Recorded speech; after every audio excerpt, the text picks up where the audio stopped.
Hey guys, so last week we talked about doing the stall workout, starting with in-spin stalls, which, if you can get all those, is a huge step forward in making you an absolute monster when it comes to stalls.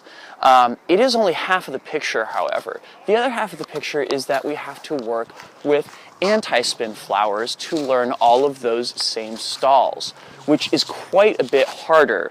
But if you can get all those and all the in-spin stalls, congratulations, there's going to be almost nothing in wall playing that you cannot get.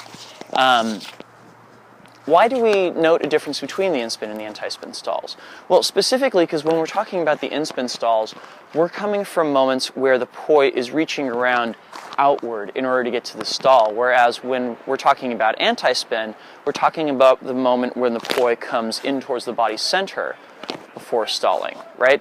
So kinesthetically, it's really two different techniques that we're playing with. They're both worth learning, however. So let's go through all of those same timing and direction combinations that we looked at last week, except this time with anti-spin. So to start with, let's get our basic 4-petal anti-spin flower going again in same time, same direction. If you don't remember anti-spin flowers or you've never learned them, you can go ahead and go back and check my tutorial on how to do them as part of my Poi Flower series, yes? Once you've done that and you get a nice same time, same direction, or together same anti-spin flower going, and we're going to go for 4 petals here, we're going to start off by doing the simplest of the stalls, which is the down stall. The down stall comes at the bottom petal, right here, yes? When you initiate a down stall, you're going to pull back out of the flower in the opposite direction of the one you just came from. So my hands are going around clockwise relative to me, and then I'm going to switch them to counterclockwise. And likewise, I usually do 8 to 10 stalls per warm-up of these.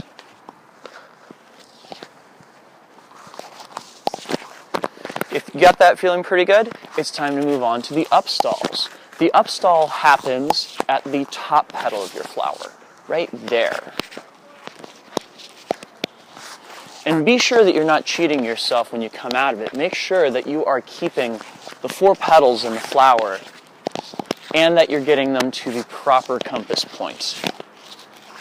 Make sure you're going left, down, right before you hit up, right, down, left before you go up, etc., right?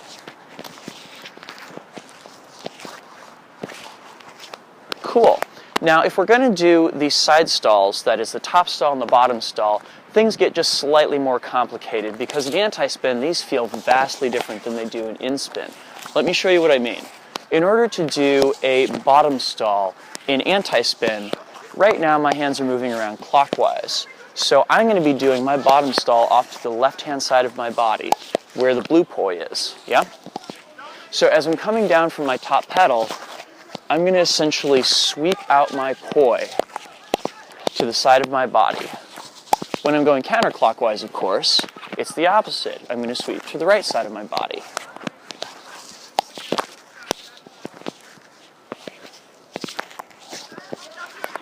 And of course, the top stall being the hardest one of all, you're always going to be coming from the bottom poi petal to get there. So, right there.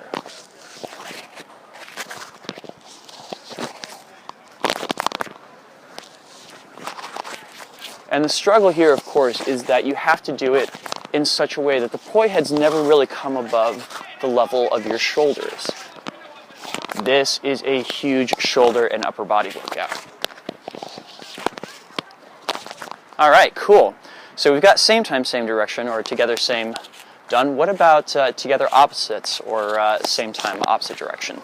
Well, likewise, we're going to start off just doing our anti-spins in together opposite, and we're going to start off by doing our down stalls, which once again, you'll note, is always going to be the bottom petal of the flower, and our hands are always going to kind of converge on it, and we're going to always pull our hands back out in the opposite direction. Make sure you're switching directions each time. Don't cheat yourself here. And of course, the up stalls are always going to be when we're going to the top petal, just like when we did this with our together same flowers. Whoops! That'll happen, of course, on occasion. If you find yourself having problems getting the stalls clean, try shortening up your poi. That can help out a lot. Cool. Now, of course, to do the side stalls, we're going to go popping out and popping out.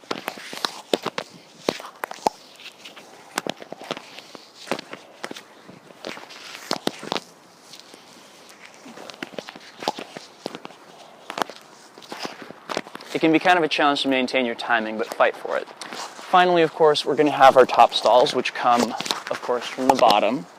And we're going to shoot our poi kind of across the middle like that. It'll feel a little bit like, say, opening up a pair of wings, if you will. Whoop. Almost did the wrong stall there. Cool. Once you've got all those down, it's time to move into the split time ones. So, for example, split time opposites. Now, this to me is the single hardest timing a direction to hold an anti-spin. I don't know why, and your experience may be completely different, but when, especially doing stalls in this, I find I have to think of one hand doing the stall before the other one. Usually my left hand doing it before the right one. I don't know why that is. Maybe there's some kind of kinesthetic delay on my left hand. But to start with, of course, I'm going to do up stall versus down stall. So I'm going to pop one up and one down on each side, which honestly, back in the day, I remember seeing a video of Yuta and Ronan doing partner poi doing this stall, and I thought it was one of the coolest looking things I'd ever seen. And it is incredibly useful.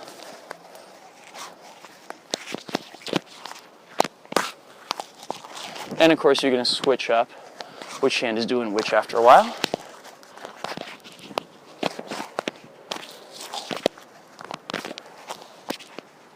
And then, of course, you're going to work on the side stalls. And this is actually a really cool undertaking to take up, because you create these moments where the poi heads seem to come together and almost kiss in midair.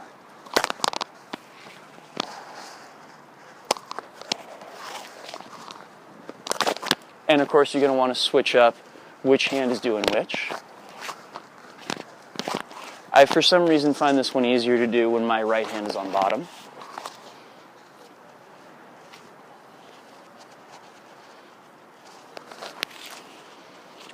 Cool, and that leaves us with split time, same direction, which unfortunately I don't know of a good way to do it in wall plane. I almost always do it in wheel plane, but nonetheless, still worth doing, which of course is going to result in your pairs of hands always doing opposite stalls no matter what they're doing. So, for example, if I'm going to do stalls forwards and backwards,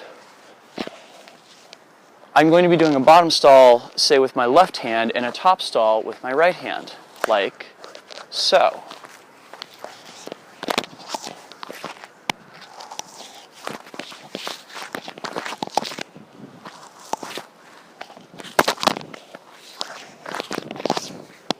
And of course, you're going to want to switch up which hand is doing which.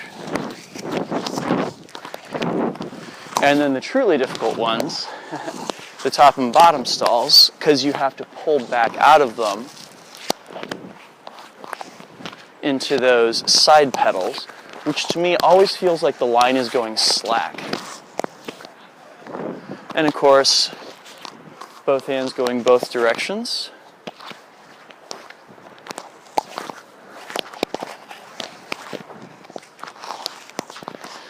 And there you go. And I know that feels like such a lot of information, such a lot of stuff to learn. But seriously, start drilling these sooner rather than later, and you'll find, number one, that your stalls will clean up quite a bit. Number two, your coordination between your hands will clean up quite a bit. And number three, there will be no moves that people show you with stalls that you won't be able to do sooner rather than later. So, thank you guys for watching, and I'll be back with another tutorial next Friday. Peace.